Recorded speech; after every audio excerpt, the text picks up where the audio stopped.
Bom dia, sejam todos bem-vindos. Professora Darriele Gomes, é uma honra estar com vocês aqui no nosso terceiro módulo do curso de férias da Unifique, curso de Vigilância em Saúde, Aspectos, Manejo e Prevenção da Covid-19. Estamos aqui com o módulo 3, falando sobre biossegurança na Covid-19.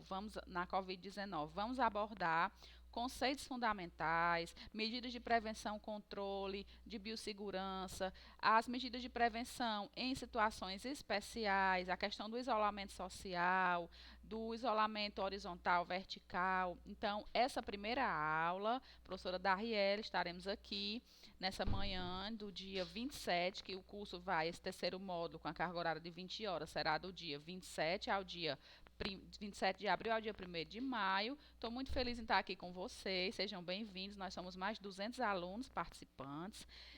Tivemos aqui o professor Luiz Paulo com o primeiro módulo, com os aspectos da vigilância em saúde, e o professor Samuel Bezerra com a questão da toda a característica da virulência do SARS-CoV-2, né, que causa a nova COVID, o novo coronavírus, a Covid-19, que é essa pandemia que está nos assustando e trazendo tanto desarranjo sanitário para o mundo, né, a questão da pandemia.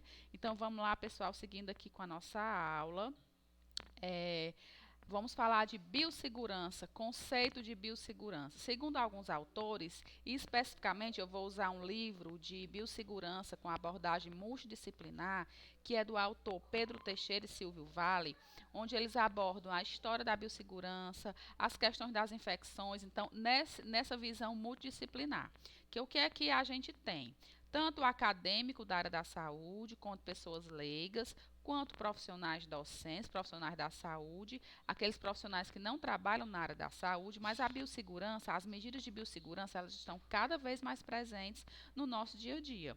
Então, de acordo com a Anvisa, a biossegurança, como vocês estão vendo no slide aí, é a condição de segurança, são medidas, são instrumentos, são métodos utilizados em forma de conjunto de ações para o quê? Com o objetivo de quê? Prevenir, controlar, reduzir ou até mesmo eliminar esses riscos inerentes às atividades que possam comprometer a saúde humana, animal e também o meio ambiente. Então, nós temos aqui a vertente da segurança dentro das doenças, prevenção de doenças, segurança e meio ambiente, segurança nos serviços de saúde, nos estabelecimentos comerciais. Então, nós vamos começar a trabalhar. Vou deixar também disponível esse livro em PDF na nossa plataforma online, no Google Class, para vocês a nível de pesquisa. Deixa aí também no grupo aí da sala, pessoal. Vocês viram hoje logo pela manhã cedo, eu deixei uma plataforma onde vocês podem acessar arquivos, porque a nossa medicina hoje é baseada em evidência. Então, são artigos científicos relacionados a todos os assuntos. Então, para a gente começar a tratar de biossegurança, nós vamos falar um pouquinho sobre vias de infecção.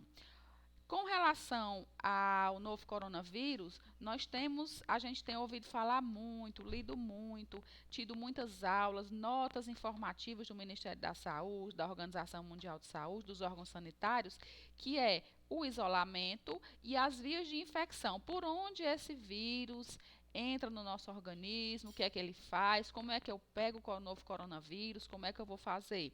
Então, as vias de infecção, no geral, elas são inalação, por ingestão, contato com a pele ou mucosas, que aí tem o contato direto ou indireto, que vem aí com a inoculação direta, quando eu fico cara a cara, quando eu vejo mesmo, quando eu tenho aquela situação de ter contato direto com o agente, certo? Infeccioso, e a inoculação por vetores. Os vetores são aqueles instrumentos que eles carregam, levam esses vírus. Por exemplo, o Aedes aegypti, ele é um vetor da transmissão da dengue, zika e chikungunya, das arboviroses, da malária, da febre amarela. Então, o Aedes aegypti, ele é um vetor. Então, os animais, geralmente, eles são vetores de transmissão.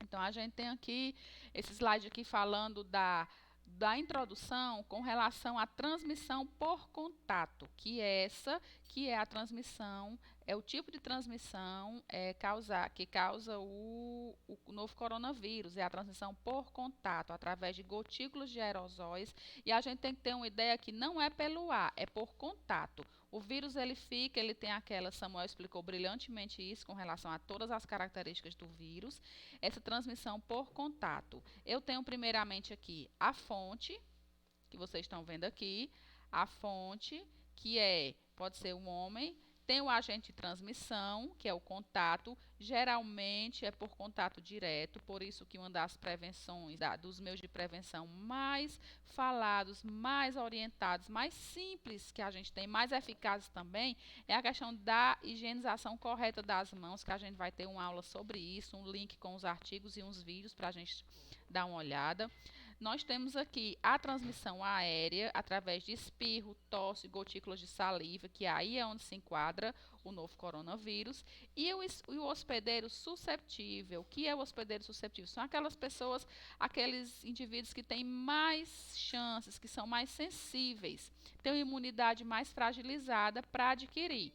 A gente está vendo aí essa questão dos estudos do novo coronavírus, as mais diversas formas de transmissão, contato e como esse vírus está se comportando no organismo das pessoas. A gente falou os primeiros em grupo de risco, aí depois a gente falou, não, pacientes idosos com doenças crônicas, em criança a gente não tem estudos comprovados como é que ele se comporta seguramente em criança. Nós já tivemos aí casos suspeitos de óbitos de bebês, de lactentes, de recém-nascidos por infestação, por infecção do novo coronavírus. Se é uma doença de transmissão vertical, foi o que aconteceu com a questão do vírus H1N1, que no começo tinha uma preocupação muito grande com a questão da transmissão vertical. Então, isso aí a gente está, como ainda é uma coisa nova, ainda estão sendo feitos muitos estudos, dentro da biossegurança, a biossegurança está se preocupando muito com as medidas realmente de prevenção e controle.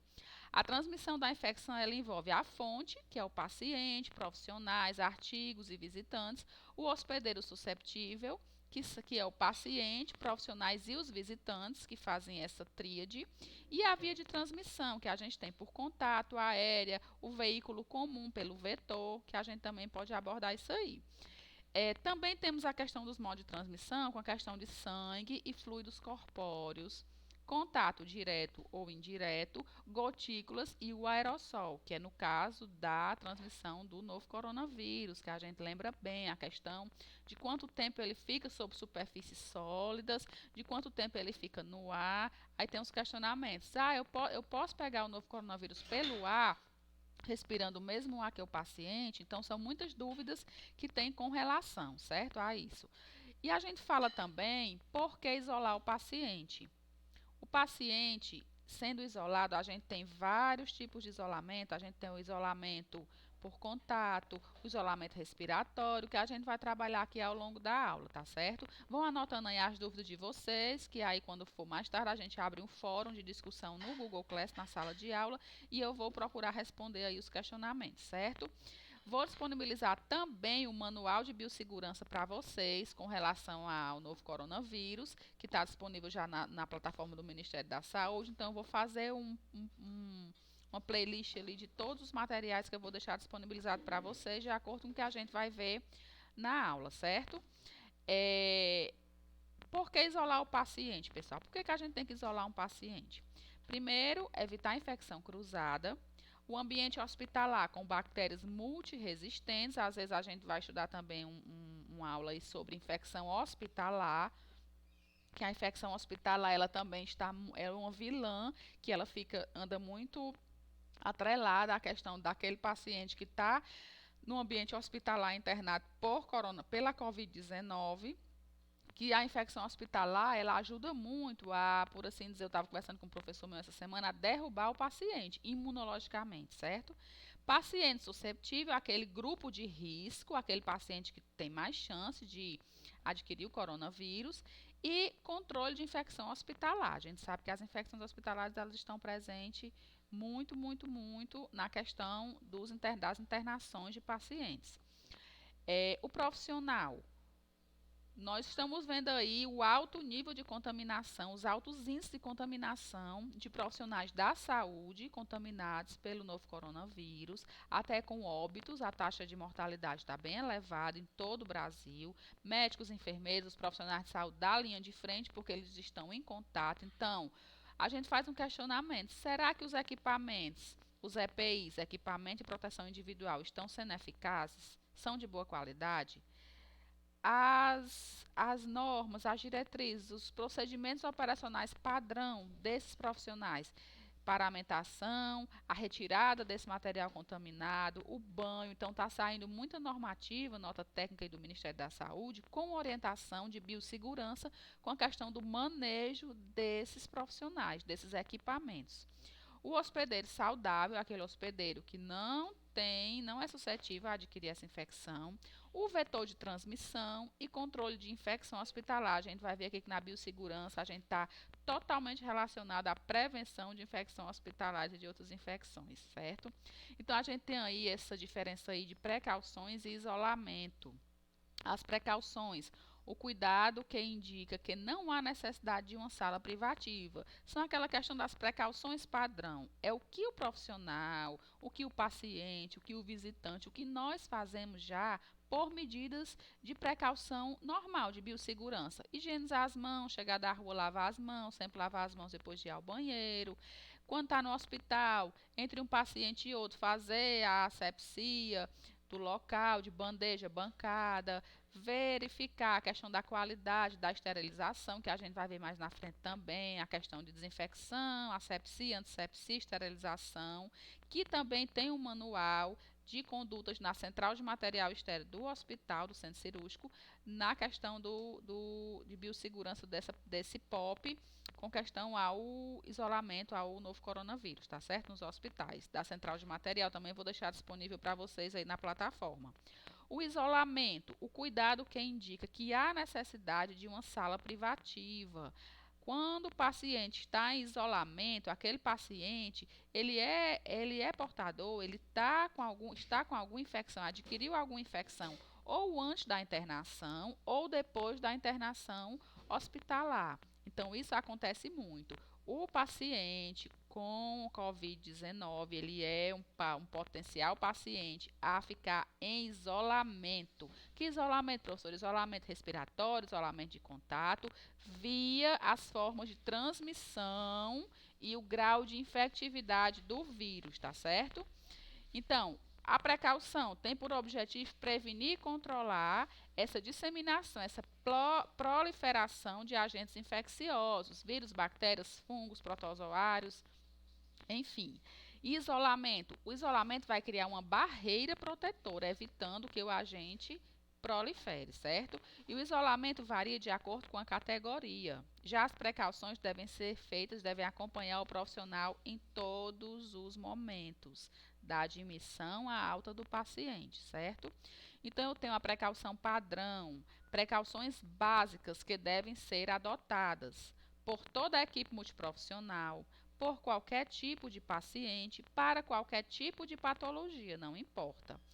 Para quê? Para se evitar qualquer tipo de contato com sangue, fluido corpóreo, por isso que nós temos aquelas regras no hospital, sapato fechado, sem utilização de adornos, gorro, máscara, luva, que a gente tem tanta resistência em realizar, em colocar na nossa rotina de trabalho esses EPIs, equipamento de proteção individual, que nós vamos ver mais na frente a questão da diferença dos EPIs e dos EPCs, do equipamento de proteção individual e equipamento de proteção coletiva. Vocês veem que é muito assunto, a gente está aqui conversando, estou gravando essa aula com livro, com artigos, com o que a gente preparou aqui, o professor Samuel Bezerra, o professor Luiz Paulo também me ajudaram na preparação dessa aula, a gente discutiu algumas coisas sobre o curso, então isso é muito importante para o aluno, para o docente, para o cidadão que está nesse enfrentamento, porque na verdade nós todos estamos no enfrentamento dessa pandemia. É a leitura, é o estudo, é ver as evidências, é o que as evidências estão mostrando diante das pesquisas realizadas, tá certo? Então, quando a gente fala aqui, ó, fluido corpóreo, inclui todos os tipos de secreção, com exceção do suor, tá, gente? Medidas de precaução padrão. principal é a técnica correta da lavagem das mãos. Eu vou disponibilizar um link para vocês, para a gente ver o passo a passo da higienização das mãos. Eu sou enfermeira, nós na enfermagem, a gente já diz assim, a enfermeira lava direto as mãos, porque a gente já tem esse cuidado, essa rotina, certo? Uso de luvas de procedimentos e estéreis. Qual a diferença daquela luva de procedimento e a luva estéreo? Trocar luvas ao trocar de paciente, usar os equipamentos corretamente, conhecimento do quadro de paciente, por isso que é importante a passagem de plantão, a fazer o diagnóstico situacional dos seus pacientes, o descarte adequado dos pérfuro-cortantes e dos materiais, incluindo também o lixo doméstico, entra também na questão do descarte do lixo e descarte do lixo hospitalar, e com certeza com cuidado a questão dos pérfuro-cortantes, certo? E a vacinação dos profissionais, a imunização, que também é um fator muito importante, tá? Então, eu peguei aqui esse quadro da Anvisa, que as precauções padrão devem ser seguidas por todos os pacientes, independentemente da suspeita ou não de infecções, com higienização das mãos, luva e avental, óculos e máscara, gorro, propés para alguns setores, mais setor fechado, UTI, centro cirúrgico, e caixa de pérfuro cortantes para o descarte adequado do material pérfuro cortante, agulha, seringa, lâmina, certo? A higienização das mãos com água e sabão, sabão enzimático, certo? O álcool, a gente fala muito em álcool em gel para higienizar as mãos, o pessoal muito atrás de álcool em gel. Tem pessoas que não têm como adquirir o álcool em gel, então a gente orienta a fazer a higienização das mãos com água e sabão naquelas etapas, naqueles procedimentos corretos. O álcool em gel ele entra como ajuda, como auxílio de higienização das mãos, mas ele não é a principal forma de higienizar as mãos, tá? O álcool em gel, a gente lembra muito, orienta muito as pessoas quanto à questão da higienização correta com água e sabão das mãos. O isolamento de contato tem o objetivo, né, de evitar a transmissão de infecção disseminada pelo contato direto ou indireto. Tanto o contato direto, se eu tiver o contato direto com aquele paciente, ou eu pegar em alguma coisa, o paciente pegar, que é o que ocorre muito na questão da transmissibilidade do novo coronavírus. Eu pego na maçaneta da porta, estou contaminada, passo a mão no nariz, espirro, pego na maçaneta da porta, pego no celular, pego em uma superfície de mesa, uma bancada de alguma farmácia, supermercado, a outra pessoa vem e pega também, leva a mão à boca, aos olhos, à mucosa e adquire essa infecção por contato direto ou indireto. Então, a gente vê muito essa questão.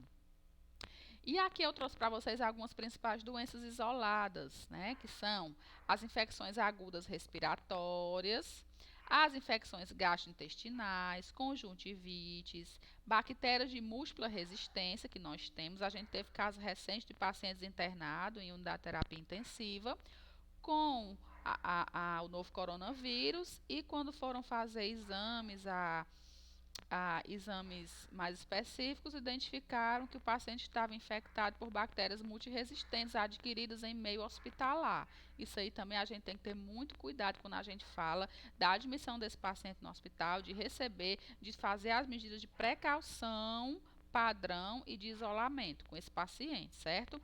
Doenças de pele, que são doenças, né, por contato direto, herpes simples, por exemplo, herpes zoster, tá certo? Desprezar materiais contaminados, a forma correta do descarte e armazenamento, até a coleta correta desses materiais contaminados, embalar e etiquetar esses materiais contaminados, evitar reutilizar jamais materiais descartáveis, luva, gorro, máscara, avental, jamais. Limpeza de artigos com álcool a 70%, bandeja, bancada, certo? Termômetro, tudo isso a gente aprende a fazer isso rotineiramente, sempre após usar em cada paciente. E equipamentos e artigos exclusivos para o paciente e desinfectados todos os dias, tá certo? Os equipamentos de uso individual do paciente. Aqui são as precauções de contato, higienização das mãos, o avental, as luvas e o quarto privativo, quando ele está em isolamento. Então, aí eu coloquei para vocês as indicações, uso de luvas e avental durante toda a manipulação do paciente. Depois, quando houver disponibilidade de quarto privativo, uma distância mínima entre dois leitos, né, deve ser de 1 metro no mínimo. E os equipamentos, termômetro, estetoscópio, deve ser exclusivo de cada paciente. Isso a gente vê muito nas unidades de terapia intensiva. Com a questão, pessoal, tá dando para entender aí, beleza? A gente vai aqui depois discutindo no final. Quero colocar essa aula toda preparada logo para vocês. É uma aula um pouco longa, mas que vai ser de muita utilidade, tá certo? O isolamento respiratório tem o objetivo de evitar a transmissão de doenças infecciosas pelo ar. Pode ser por gotículas ou aerossóis, às vezes no espirro, certo? Na saliva. Gotículas maiores que 5 micras já é preconizado o isolamento por aerossol. E cuidados e precauções são os mesmos para aerosóis e gotículas. A gente tem que ter essa. Então, vamos ver aqui algumas doenças que às vezes a gente diz assim: ah, professora, às vezes eu estou dando aula e aí eu falo assim: ei, essa doença, difteria, tétano, é infecção bacteriana ou viral? É isolamento respiratório ou de contato? E a pessoa fica, então a gente sempre é bom dar uma revisada nisso aí, porque nunca é demais, né, galera? Vamos se ligar aí. As principais doenças isoladas que eu trouxe aqui para vocês: sarampo, meningite, cachumba, coqueluche, pneumonia, tuberculose, varicela. Então, tem essas doenças mais graves e a gente vai falar depois também das doenças de notificação compulsória, que são uma coisa inerente também à vigilância, tá certo? As precauções: desprezar os materiais contaminados, embalar e etiquetar, evitar materiais reutilizáveis e o banheiro deve ser de uso individual. O que a gente não tem muito isso, a questão de algumas estruturas físicas de alguns hospitais, certo? Então, aí a gente tem o isolamento respiratório, que eu coloquei para vocês também. Essa ilustração aí da Anvisa, do Ministério da Saúde, higienização das mãos, máscara cirúrgica, que é o profissional, e a máscara cirúrgica aí do profissional e do paciente, e o quarto privativo também, tá certo, pessoal? A gente tá vendo aí a angústia por falta de EPIs, de máscara. Quando eu vou utilizar máscara? Saiu recentemente uma nova normativa que é obrigatório agora o uso de máscara por qualquer pessoa. Antes, as primeiras no início da pandemia, usava máscara só quem tinha algum sintoma predisponível a desenvolver a Covid-19, mas agora não, todo mundo tem que usar máscara, saiu na rua tem que usar máscara, certo? Então, vocês notam que as medidas de biossegurança, elas vão de acordo com as descobertas das pesquisas e o agravamento dos casos, tá certo? Então, a biossegurança, ela é uma ciência, é uma política dinâmica e é uma política totalmente fomentada dentro do contexto das evidências, tá bom? Então, as precauções por aerosóis: higienização das mãos, a máscara, a N95. Ah, Dariela, eu vou usar aquela com o suspiro, que chama, né? Com a fonte, ou não. Aí a gente vê máscara cirúrgica para o paciente durante o contato e o transporte e o quarto privativo, certo? Então, a gente tem aqui algumas orientações.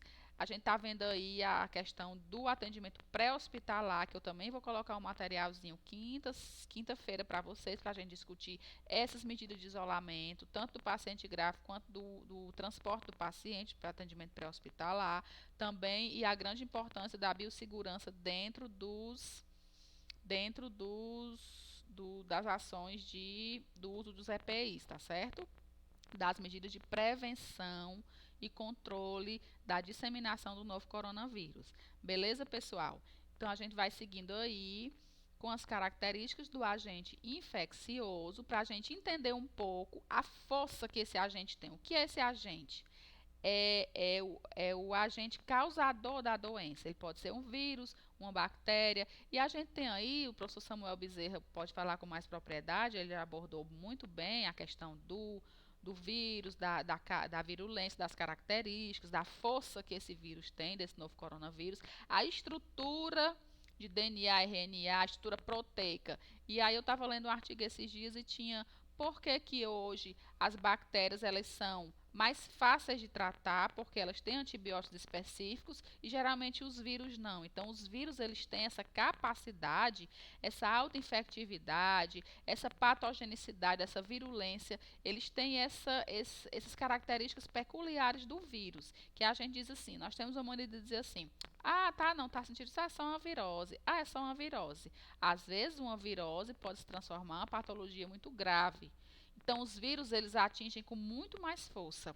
Eles entram no meio intracelular, eles se articulam com as nossas células de defesa, eles têm essa força, essa infectividade maior.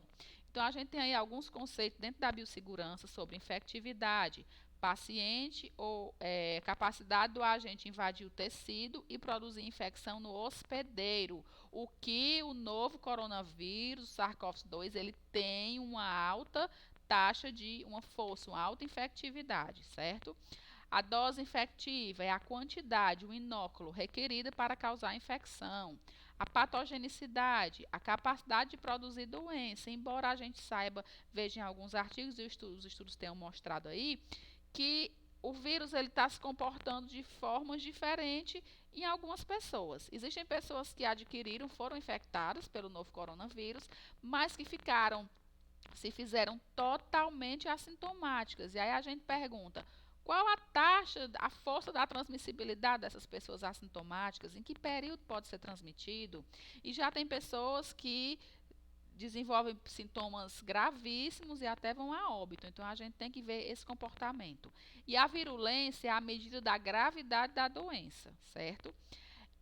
As características de transmissão pode ser por transmissão direta ou indireta, como a gente já falou. As vias de penetração, as portas de entrada, quando a gente fala assim, uma perda de continuidade da pele, é uma porta de entrada para a infecção.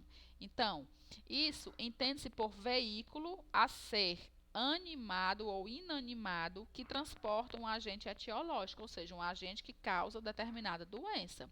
Aí eu tenho a transmissão direta por veículo animado ou vetor, que é aquela que se dá por meio de um artrópode, que transfere um agente infeccioso do reservatório ou fonte de infecção para um hospedeiro susceptível ou não, certo? As doenças infecciosas que são transmitidas em condições normais de animais para o homem são denominadas zoonoses, que a gente também tem medidas de biossegurança para doenças, a gente tem a classificação para doenças causadas por animais, certo? Então, eu coloquei aí a tríade epidemiológica de doenças para a gente dar uma olhada com as características do hospedeiro e com as características do agente etiológico. Nós temos o hospedeiro, o vetor, o agente, certo?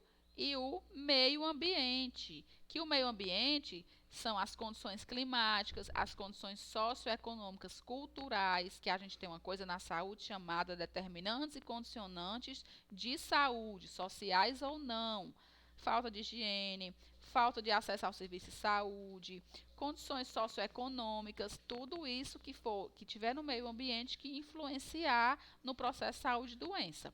Então a gente tem aqui as características do hospedeiro, fatores genéticos, no caso do novo coronavírus, né, ver se é composto por DNA, RNA, o estado nutricional, idade, sexo, né, e o status imunológico. Isso aqui, desculpa, falando do hospedeiro, certo? Esses fatores genéticos do hospedeiro.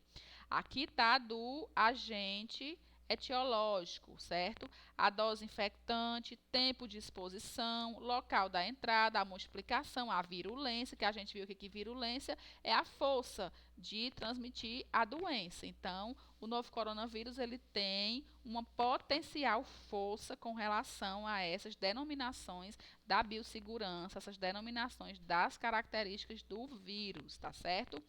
Coloquei aqui um slide sobre a técnica correta de higienização das mãos, que a gente vai passar aqui, porque no final da aula eu vou colocar um link e a gente vai fazer uma atividade aí sobre a higienização correta das mãos. Coloquei para ressaltar que é uma das formas de biossegurança para prevenir e controlar a disseminação do novo coronavírus mais simples, certo?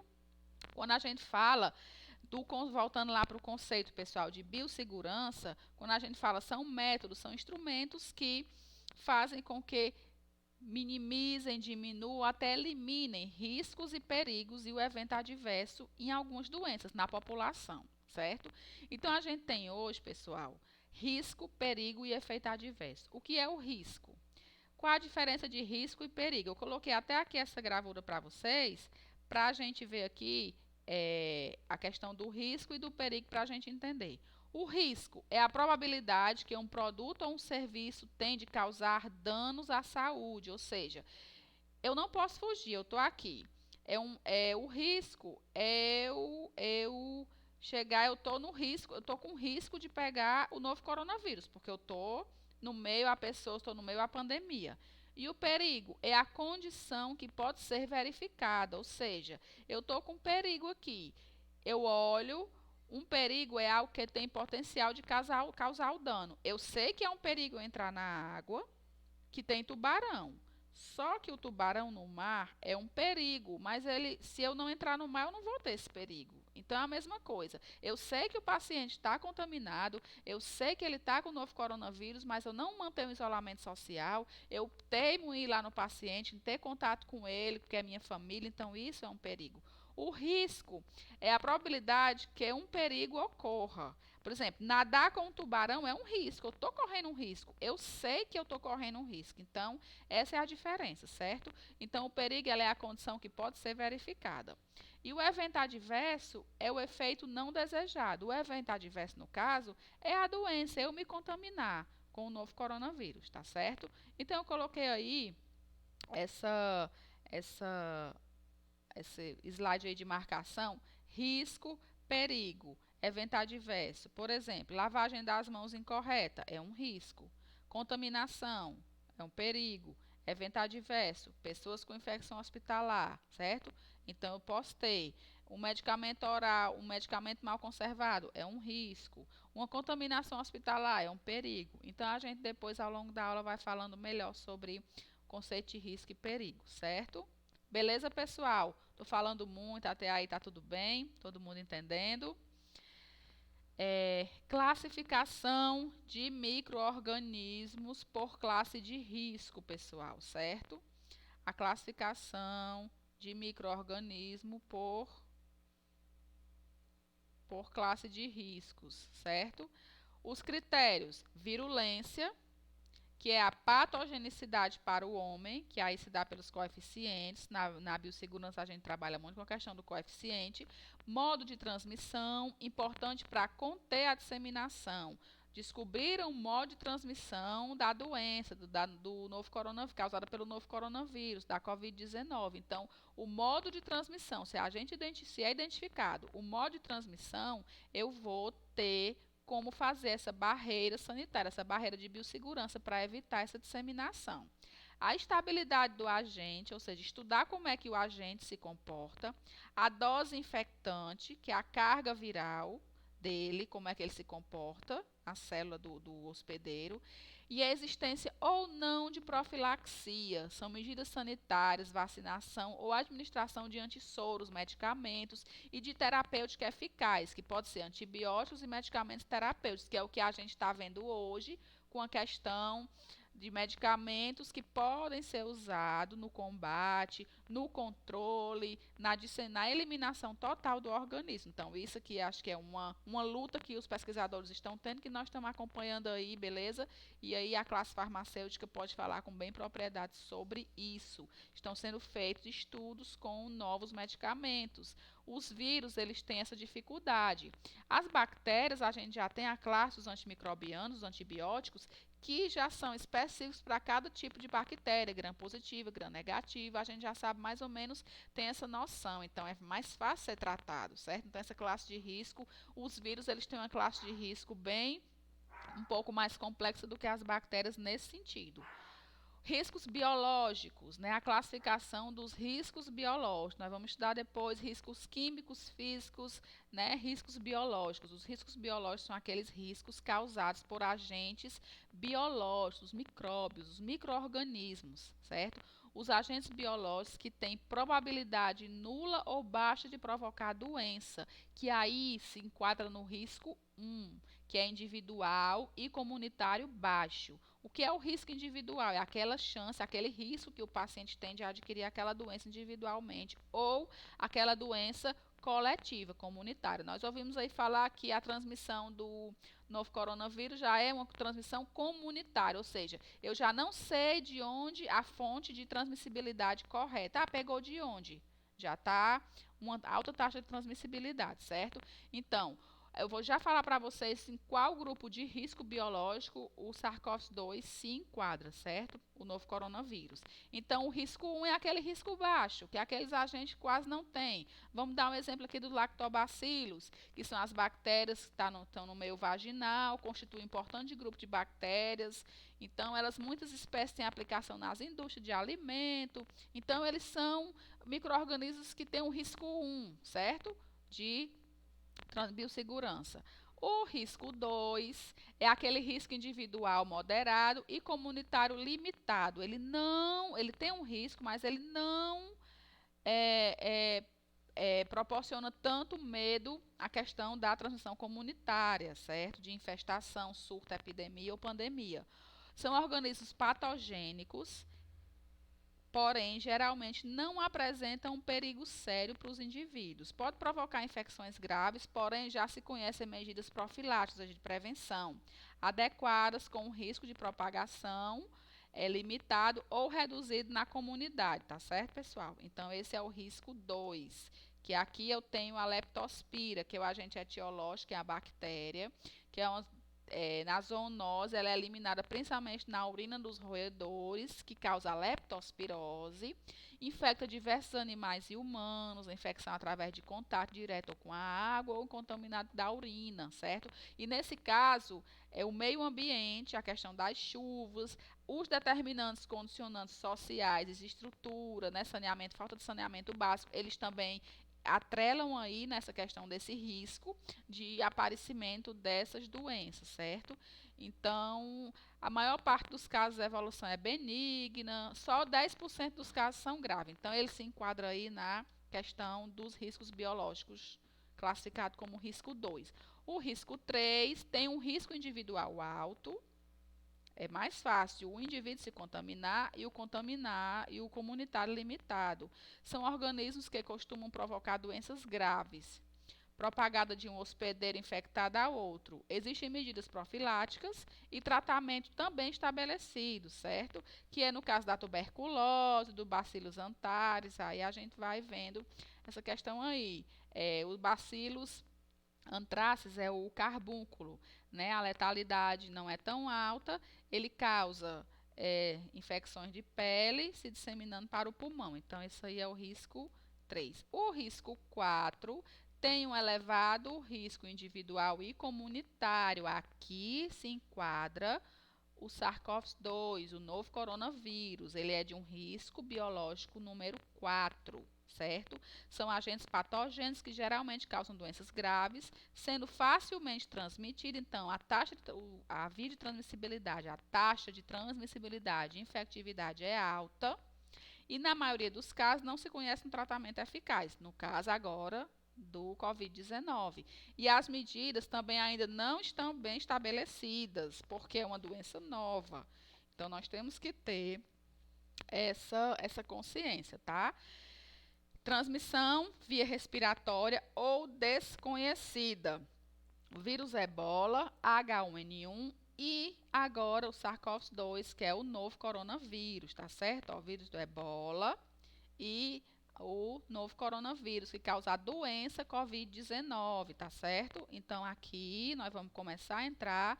E é o grupo de risco 5, alto risco de causar doença animal grave e de disseminação no meio ambiente, certo? Agentes de doença animal e que, embora não sejam patógenos de importância para o homem, podem gerar grandes perdas econômicas e na produção de alimento, no caso daquela gripe aviária, febre aftosa, do gado. Então, isso vai gerar diretamente impactos na economia por conta desse alto risco de doença animal grave, tá certo, pessoal? Visto que nós nos alimentamos, o comércio, a economia gira muito em torno dos alimentos vindo dos animais, tá bom? Então, aí a gente tem os riscos biológicos da biossegurança e o novo coronavírus está enquadrado no risco 4, lembrando bem. Tá aí a tabelinha aí para classificação de risco biológico. Classe 4, agente com risco grave para o manipulador e para a comunidade. Não há tratamento e os riscos são muito graves em caso de propagação, tá certo? Tá aí. Agora nós vamos para os níveis de biossegurança, beleza? Respira, toma uma água. O pessoal aí começa a ficar aí um pouco. Deixa eu pegar aqui uma aguinha pra mim. Certo? Então, gente, essa nova forma de gravação de aula achei super bacana, porque a gente pode ir acompanhando. E depois que vocês assistirem a aula, a gente vai para os comentários, o pessoal aqui, tá? Vou falar aqui, até no grupo aqui do curso de vigilância, que eu mando já a aula. Estou na gravação. Pronto, mandei aqui pro pessoal do grupo, para vocês. A gente está aqui, é um curso online nessa plataforma, mas nós vamos estar muito perto aqui com os vídeos, certo? Tá bom? Quero aqui parabenizar todos os alunos, vocês que brilhantemente estão acompanhando. Eu estou também como aluna, fica ali na sala de aula. Vocês, assim, tá muito, muito, muito, muito assíduos. Quero parabenizar os alunos da Unifique, principalmente, aos docentes da Unifique que estão aí também trabalhando, assistindo esse curso e contribuindo para construir essas aulas e tudo. E o público de fora também sejam bem-vindos. A Unifique aqui com vocês sempre trazendo essas inovações, tá certo? Os níveis de biossegurança, pessoal, vamos lá.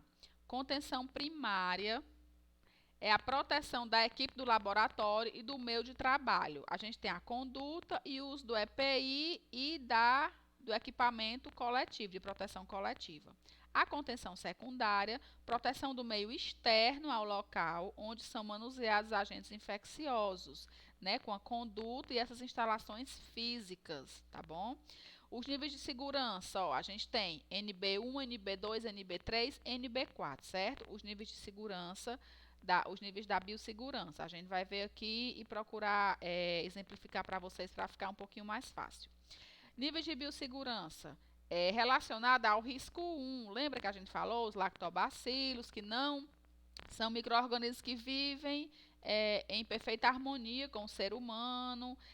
São algumas bactérias anaeróbicas, micro-organismos não patogênicos, ou seja, que necessariamente eles não causam nenhuma doença grave, certo? Nível de contenção laboratorial, que se aplica aos laboratórios de ensino básico e pesquisa, onde são manipulados os micro-organismos pertencentes à classe de risco 1. Lembra que a gente falou, né? No caso, são esses micróbios, esses agentes que não causam doenças patogênicas, não causam patogenias ao homem e eles não oferecem risco. Baixo risco, nem individual nem comunitário, certo? Não é requerida nenhuma característica de desenho estrutural, além de um bom planejamento espacial e funcional e da adoção de boas práticas laboratoriais. Aqui a gente fala aqui das precauções padrão, as medidas padrão de higienização, de barreiras, certo? Vamos passar aqui. Isso aqui foi só um exemplo mesmo do filtro EPA, que é alta eficiência na retenção de partículas do ar, para se ter um controle, isso aqui é usado em laboratórios, capaz de reter quase 100% de todos os particulados de até 0,3 microns de diâmetro, certo? Aqui, ó, o nível de biossegurança, bancadas impermeáveis e resistentes, piso antiderrapante, aqui são a redução e minimização de riscos, tá certo? Aqui é mais para a estrutura física mesmo de organização. Nível de biossegurança, tá aqui, ó, NB1, mais usados para laboratórios que manipulam esses. Aqui é mais laboratório de pesquisa, certo? Nível de biossegurança, P2, diz respeito ao laboratório em contenção, onde são manipulados micro-organismos de classe de risco 2, tá certo?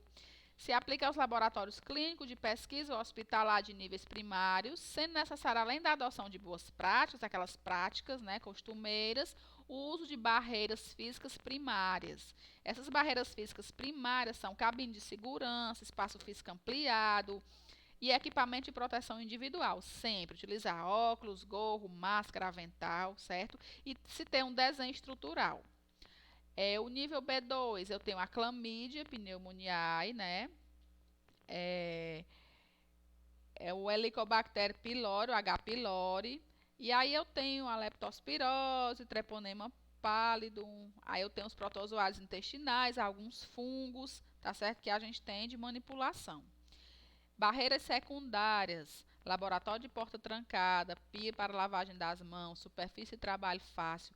Vocês têm que notar, meus caros colegas, alunos, que a biossegurança ela é direcionada para diversos tipos, diversas áreas. Pesquisa e laboratório, biossegurança, a gente tem um módulo aí que é biossegurança em situações especiais para prevenção e controle da Covid.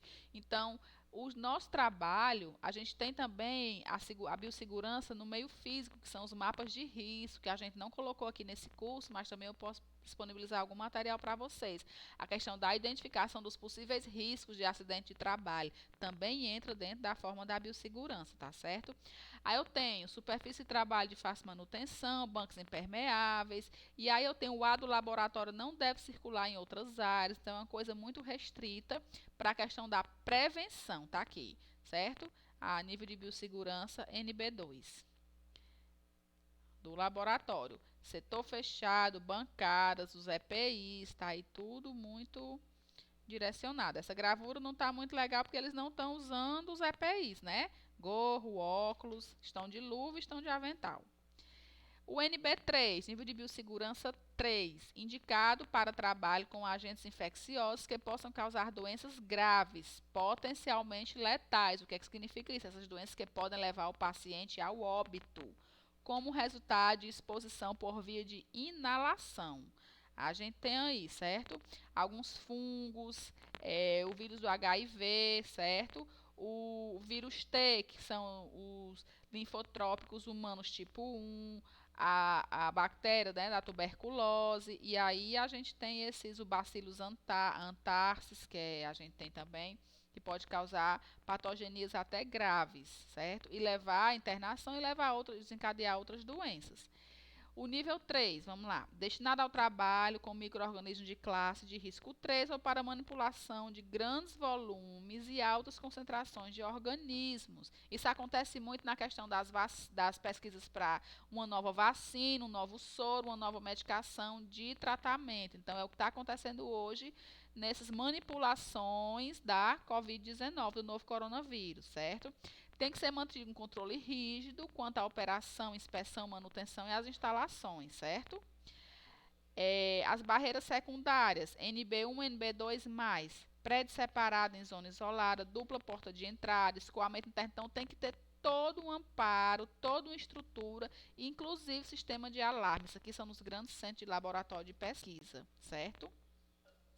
Nós temos aí, ó, tá vendo? Já é uma barreira mais. Você vê quando tá passando na televisão, o pessoal lá pesquisando alguma coisa sobre o tratamento, estão tentando descobrir a vacina, um medicamento eficaz. Então, sobre o novo coronavírus, tá aí essas barreiras.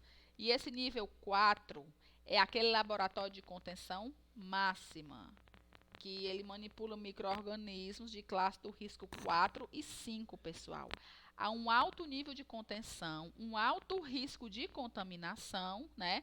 E esses laboratórios, eles requerem, além dos requisitos físicos operacionais que a gente encontra no nível 1, 2 e 3, barreiras de contenção, instalações, desenhos e equipamento de proteção máxima, com procedimentos de máxima segurança, tá certo? Então, aí a gente tem o vírus do ebola, o vírus SARS-CoV-2, né, novo coronavírus, vírus da gripe aviária, que é um vírus, né, de doença animal, vírus da febre aftosa. E aí, por isso que, ó, você está vendo aqui, as bactérias, elas geralmente elas não se enquadram nesse nível de biossegurança 4. Os vírus, sim. O vírus, ele é muito mais misterioso e muito mais perigoso. Eu sempre defino assim, tá aí a NB4, certo? Ok? Vamos agora para tratar da importância da diferença de equipamento de proteção individual e o equipamento de proteção coletiva, gente. Até aqui, beleza? Vão anotando, pega o caderno, dá pausa, anota o que não entendeu para a gente discutindo depois, certo? Equipamento de proteção individual e equipamento de proteção coletiva, certo? Equipamento de proteção coletiva. Nós temos aqui o equipamento de proteção coletiva e o equipamento de proteção individual.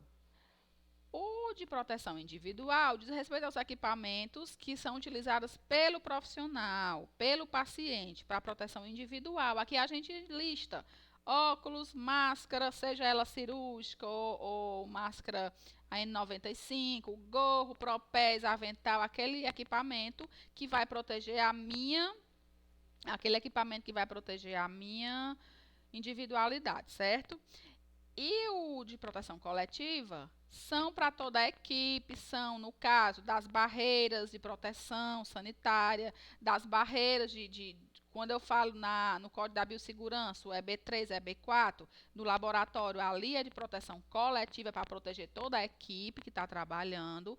Isso é muito importante. Aí eu coloquei aqui, o equipamento de proteção coletiva se relaciona com o ambiente, elimina e neutraliza o risco.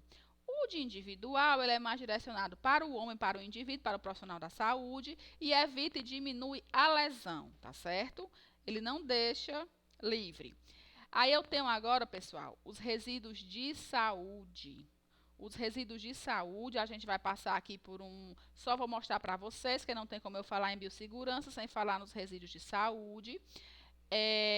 A questão da definição, que a gente vai ver aqui, resíduos gerados por qualquer atividade de natureza médico-assistencial, humana ou animal, que são clínicas odontológicas, veterinárias, centro de pesquisa, necrotério, funerária, medicina legal e barreiras sanitárias. Inclusive, eu tenho um material que a gente vai abordar também sobre a questão do manuseio das medidas de biossegurança no manejo do óbito por Covid-19, tá, gente? É muito importante a gente abordar isso aí.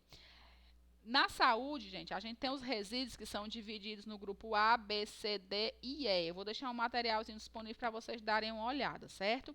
O grupo A, possível presença de agentes biológicos. O grupo B, contém substâncias químicas. Um medicamento vencido, um reagente de laboratório, uma vacina vencida, o resto da vacina que fica no frasco. O grupo C, contém radionuclídeos, serviço de medicina nuclear, que são aquelas bem mais nocivas, certo? Grupo D, não apresentam risco, podendo ser equiparados aos resíduos domiciliares, resto de alimento, resíduos das áreas administrativas, né, o lixo mesmo. E o grupo E são materiais pérfuro-cortantes, que são agulhas, ampolas de vidro, lâmina, scalp, seringa, agulha de seringa. Esses são os materiais do grupo E, que são os pérfuro-cortantes, que é o que importa também para a gente com relação ao descarte desses pérfuro-cortantes, tá bom? Aí eu coloquei aqui para vocês, ó, a gente dá uma olhada. Resíduos A, o B, que são os químicos, os radioativos, os resíduos comuns, desculpa, os resíduos comuns e os pérfuro-cortantes, tá bom? O descarte do lixo comum, a gente sempre fala para a gente separar esse lixo, né, em material plástico, alumínio, resto de comida, porque é muito importante essa questão do descarte do lixo comum. E o descarte do lixo contaminado no hospital, saco preto, lixo comum, saco branco, lixo contaminado. E essas medidas de biossegurança com a identificação na área hospitalar é muito importante. O descarte de pérfuro-cortantes também. O descarte de pérfuro-cortantes. A gente tem aqui a classificação, certo, dos resíduos, segundo a Anvisa. Depois vocês dão uma olhada, a gente vai falar nisso mais para frente. Tá vendo? Ó, o resíduo de classe 1, que é o perigoso, que pode causar dano à saúde, e o de classe 2, que é o não perigoso, tá certo? Aqui também nós vamos falar uma coisa à parte de como retirar as luvas corretamente, tá certo? Procedimento para retirar as luvas contaminadas, tá bom?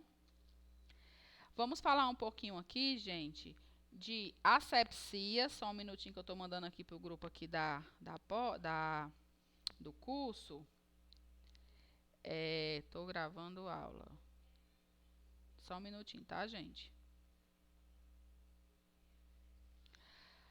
A questão, gente, da diferença de asepsia, antisepsia, esterilização. Então, eu tenho que ver aqui para a gente abordar mais na frente. essas diferenças que são tão importantes dentro das medidas de biossegurança no hospital, tá bom? Isso aqui vocês vão dando uma lida, que quando a gente for fazer nossa live eu vou falar também sobre asepsia, antisepsia, desinfecção, esterilização, tá certo? Então, asepsia, bem rapidinho aqui, só para a gente fomentar aqui o conceito, procedimento que visa impedir a invasão de germes em determinado tecido vivo, ambiente ou objeto. A solução de hipoclorito de sódio, que é água sanitária a 100%, é um agente germicida indicado para desinfectar instrumentos e utensílios. É muito irritante para os tecidos e não deve ser utilizado como antisséptico. A gente fala assim, eu vou administrar uma injeção uma intramuscular, eu vou fazer a asepsia da pele. Não, na pele a gente faz antissepsia. A asepsia nós fazemos em ambientes inanimados, bandeja, bancada, tá certo? A antisepsia destruir os germes do tecido vivo. Isso aqui a gente faz geralmente com álcool 70, a clorexidina a 5% e tem outros, o PVPI tópico, né, o degermante, o tópico, dependendo do procedimento a ser realizado. A limpeza. Limpeza é a remoção da sujidade de qualquer superfície. Esse procedimento deve obrigatoriamente ser realizado antes da desinfecção e ou esterilização.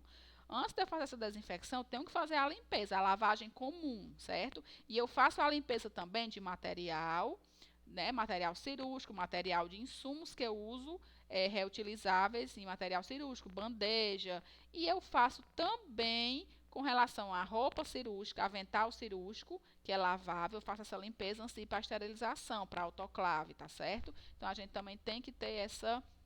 E a desinfecção é o processo pelo qual se destroem particularmente os germes patogênicos. Os esporos não são necessariamente destruídos, mas eles dão uma amenizada, tá certo? É o que a gente procura fazer aqui com a questão da higienização, com o hipoclorito, com água sanitária, com álcool 70, para combater o novo coronavírus, pessoal, certo? Então, a desinfecção de baixo nível não inativa micobactérias e esporos, aquelas micobactérias mais resistentes. Tem um de nível intermediário e de alto nível, certo? Mas mesmo assim não inativa os esporos. Nos ambientes hospitalares, eu tenho que fazer a desinfecção parcial e a terminal dos ambientes contaminados, ambientes que têm sujidade, secreção, sangue, tá certo? Então, eu tenho que ter toda essa noção. Quanto à esterilização, lembrando, pessoal, que nós estamos fazendo só um amparo aqui mesmo conceitual. A gente vai trabalhar isso por partes, tá certo? Ao longo do módulo. A esterilização é o processo de destruição de toda forma de vida microbiana, que aí eu vou ter um ambiente esterilizado. Toda esterilização deve ser precedida de lavagem e enxágue do artigo para remoção de detritos. Eu tenho que fazer primeiro a limpeza e em seguida eu faço a esterilização. Os métodos de esterilização, que eu tenho calor úmido, que é a autoclave, que a gente vê aquela autoclave sob pressão, né, que você deixa uma temperatura entre 121 e 132. Eu tenho a estufa, que é em tempo de 1 hora, 170, ou até tem estufa que chega a 180 graus. E eu tenho os processos químicos, que fica submerso por até 4 horas, que no caso é o gluteraldeído a 2%. Isso a gente faz a esterilização de máscara de aerosol, cânula de aerosol, de astraqueia do ventilador, para depois colocar na autoclave para esterilização. Então, a gente vai fazendo isso aí, dependendo, com o gluteraldeído, formaldeído, para fazer a esterilização, certo? Calor úmido, seco ou químico. Isso aqui eu vou colocar bem direitinho no módulo da central de material estéril para vocês. Tem uma classificação dos materiais, crítico, semicrítico e não crítico. O material crítico entra em contato com os vasos sanguíneos ou tecidos, que é o instrumental, todo instrumental cirúrgico que necessita de esterilização. Gente, isso aqui é o coração do hospital, é o coração da biossegurança, é o coração para a prevenção de disseminação de infecção, de ferida operatória, de infecção hospitalar cirúrgica. Isso aqui é muito importante, ter um controle de qualidade, uma vigilância de biossegurança. Como o professor Luiz Paulo falou, vigilância é vigiar mesmo, certo? Eu tenho um material semicrítico que entra em contato com a mucosa ou pele não íntegra, que são os inaladores, aí eu faço a desinfecção. E eu tenho material não crítico, que entra em contato com a pele íntegra, certo? Ou seja, a comadre, o papagaio, aquelas que eu tenho em contato com a pele íntegra, que eu faço a limpeza. Então, isso aqui é questão de concurso também, todo mundo tem que saber a questão dessa classificação dos materiais, tá bom? Eu tenho aqui, ó, alguns símbolos da biossegurança: infectante, radioativo, inflamável, corrosivo, oxidante, risco de queda. Aqui a gente vê também nos mapas de risco, para identificar prevenção de acidentes no local de trabalho, desde contaminação com pérfuro cortante, contaminação por medicação, queda, os riscos de queda, tá certo? Então, isso aqui se liga muito à questão da segurança do paciente, tá certo? Que é o risco ergonômico que a gente chama, que são os acidentes de trabalho. E aqui é a atenção ao perigo. Então, a biossegurança, ela trata desses preceitos. Então, com relação, pessoal, sei que foi um pouco rápido a aula, mas é só para vocês assistirem a aula. A gente colocou aí na plataforma um material de ontem, uma nota técnica falando tudo sobre o que está acontecendo aí, do vírus, né, do novo coronavírus. Assistam essa aula de biossegurança e dê uma olhada, que quando for mais tarde eu vou mandar aí para a sala de aula e para o grupo a nossa programação, tá certo? Um abraço, fiquem com Deus. E é assim mesmo, a gente vai estudando, a gente vai fazendo toda a questão do processo de prevenção, controle. A biossegurança, ela é o coração, ela está totalmente ligada a isso. Um grande abraço, fiquei muito feliz em contribuir com vocês, professora Darielle. Qualquer coisa a gente vai se falando, tá bom? Beijo grande.